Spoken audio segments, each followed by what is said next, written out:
ছেলে হওয়া এত সহজ না, অনেক কিছু ঘুরে আমাদের মাথায়। সব তো তোমার বইলা বোঝানো যাবে না, তারপরও কিছু বলি শোনো। আমরা ছেলেরা বউর সামনে মার সাথে ভালো করে কথা বললে মারা চলে থাকা সন্তান, আবার মার সামনে বউর সাথে ভালো করে কথা বললে বউর গোলাম। নিজের ছেলে মেয়েদের যদি মারি আমাদের দয়া মায়া নাই, আর ওই ছেলে মেয়েদের যদি কিছু না বলি আশকারা দিতেছি।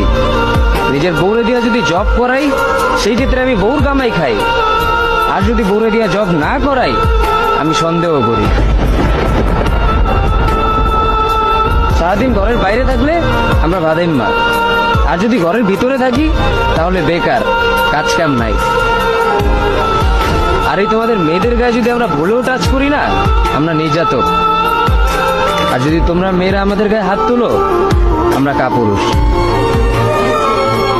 আর একটা ছেলে কি বা করে পুরো লাইফে নিজের জন্য? মার ওষুধের থেকে শুরু করে বউ বাচ্চার প্রত্যেকটা শখ পালন করার দায়িত্ব একটা পুরুষের।